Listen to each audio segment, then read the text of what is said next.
Hello and welcome back to another video from thefanpub.com. Hello again. Another player profile video. Hopefully you're enjoying the series. It's certainly been interesting because this is a great way for me to catch out on the hop. He doesn't know what I'm about to talk about. And this is another good one. And in fact, this is probably the big one actually of the series so far, because we've been dealing with players quite high up on the ADPs. And this guy's certainly high up on the ADP. We're talking primarily for this video. I'm kind of focused on this from a redraft point of view, just to be crystal clear, because I think that's fair. And I'm not saying dynasty-wise at all. I'm just talking about this year. And we are really splitting minute situations with this player. But I really want to talk about it because I think it's one of those fascinating videos at the top of the board. We're talking about one of the running backs in the top four. I'm talking about Saquon Barkley for this year. I really want to get your thoughts around him. He's consensusly going most of the time number one. Based on obviously last year, we were very high on him last year and we maintained that he would go number one in Dynasty, which proved to be accurate for this year, which is fair.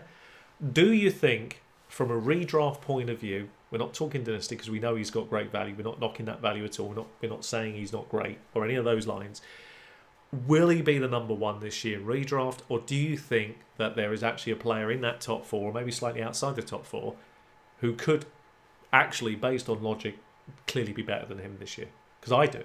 What sort of league are we talking? 4-point PPR? Just redraft. Yeah, but what scoring?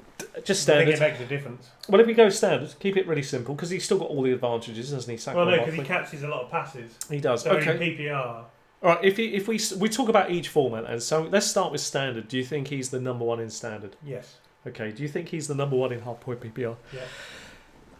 4 point. Sorry, excuse me. 4-point PPR. Even more so in full. Okay, so you consensusly agree he's the number one in all three formats in your view. Yeah. I Okay. think more so in PPR though, just because he caught 91 passes. Or something. I can't see how he can be the number one this year in those formats. And I'll tell you why I think this. Okay, again, this is a highly controversial thought process, but the reason I think he's in the top four, obviously, and you can argue where, it doesn't matter, but I just don't think he's number one. Okay, and the reason he shouldn't be number one is simply because the Giants have some serious problems Yeah, this but they year. had them last year. But it's more so this year. And he's a second year. It's more so this no, year. it isn't. I think they were crap last year. No, hold on They'll now. be crap This is this year. good. This is good, right? So, okay, so this is what's happened that's different from last year to affect Saquon Barkley more so. Now, I'm not knocking he didn't have his issues, because he did, and he fought through those, and we saw eliteness. And you know I'm a big fan, and I said he would be number one in Dynasty this year. I'm not beating my own drum. I'm just saying I'm really a big fan. However,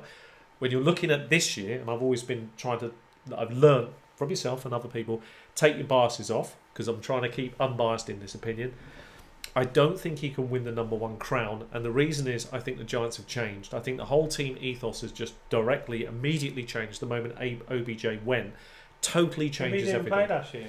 He still played for half the season. No, he didn't really. He was fighting kickers, nets and things. He had issues, He no lost doubt. it.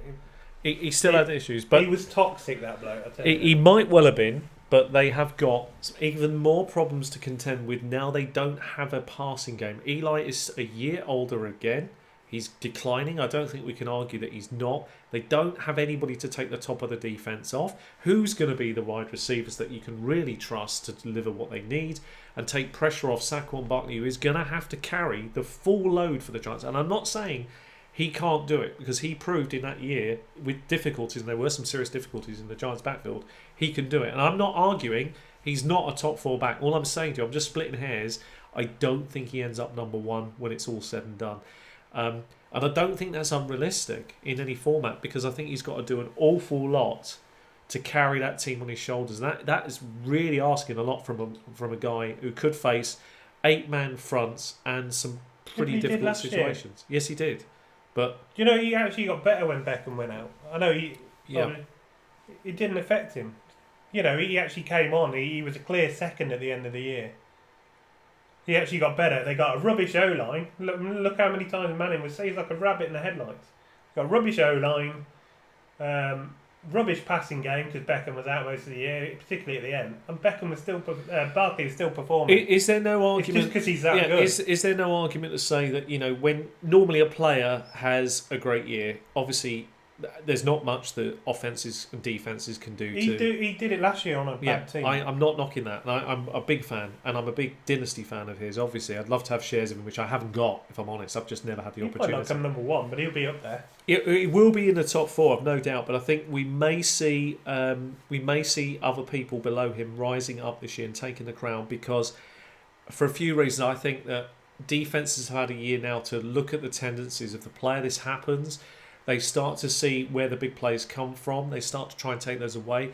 Because of what's happened with the offense in terms of some pieces that have been moved around and some changes, I just think you can't expect the same again. I think we have to just temper it a little bit. I'm not saying the guy can't do very, very well. Yeah, but how could they can't be much worse than last year.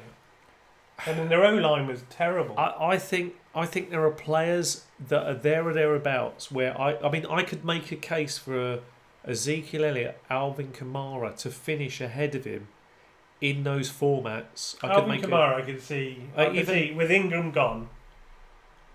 I mean, the guy's elite. I mean, he's proved it for 2 years. What about Ezekiel Elliott? I mean, his catching ability came on no end last year. I mean, let's be honest. When Amari Cooper came in, and I'm not a big Amari Cooper fan, he's burnt me a couple of times actually, but I will say this: with him in, Ezekiel Elliott caught 50-odd passes last year. I mean, that was amazing. Saquon caught 90. I'm not knocking. Look, the guy was amazing. I was a big fan.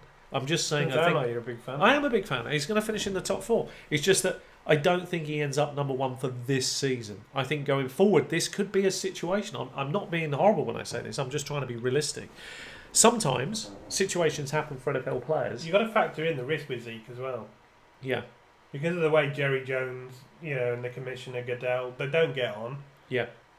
Dallas go out of the way to, wind him up. And Jerry Jones in particular. He could lose games, is what you're saying. Even though everybody knows it was ridiculous. We could flip the switch at this point, and I'm just trying to put this here because it's been so easy to put Saquon as the consensus number 1. That's been easy, and I want to try and make a case for some of the other ones underneath actually.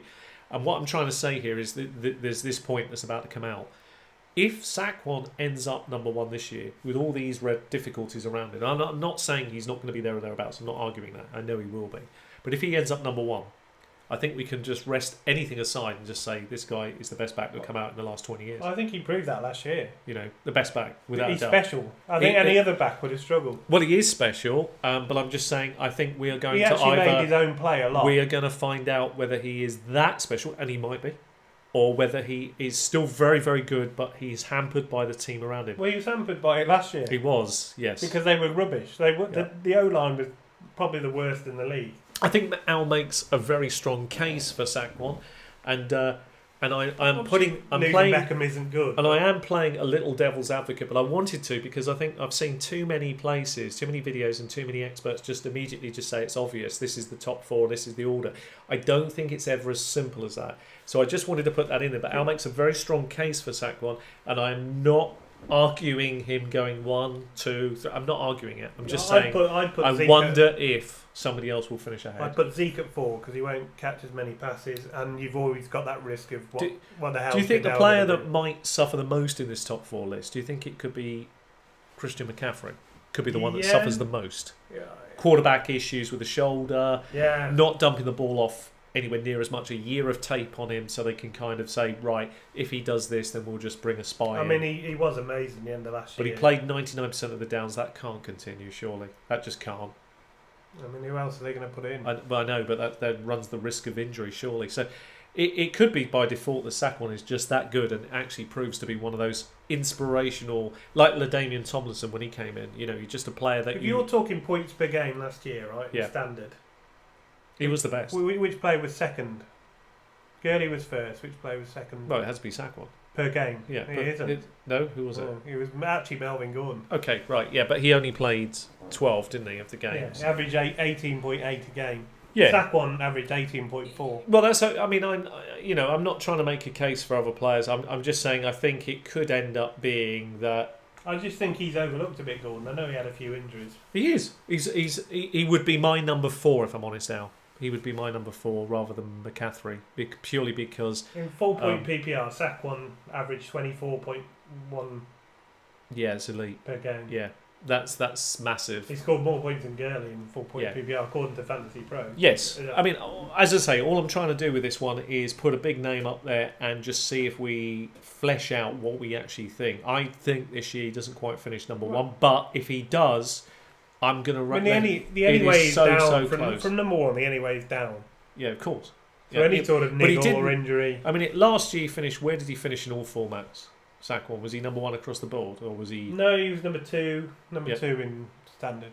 Okay. Number one in full-point PPR. Right. So I mean, are we saying that his numbers can he improve on those numbers for this year? Do you think that is his flaw? That would be a really good question. No, it's not his flaw because he can get injured. Yeah.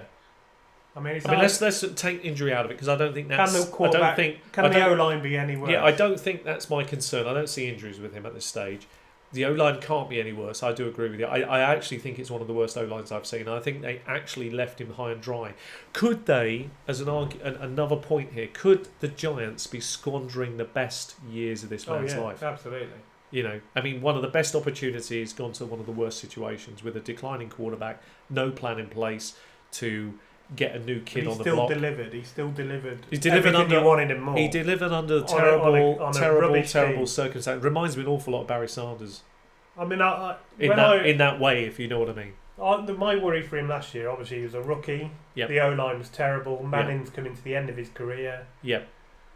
And he still delivered. Well, I was a big fan. I bought in redraft at 6. That's how high I thought of him. I thought he was going to deliver big numbers. How can they be any worse this year? Fair point. It's pretty hard. Al makes a convincing case. I can't argue against him because he makes a very strong case, and one could easily say whether Saquon finishes first or second, you're going to be delivered in elite numbers. It's just worth examining.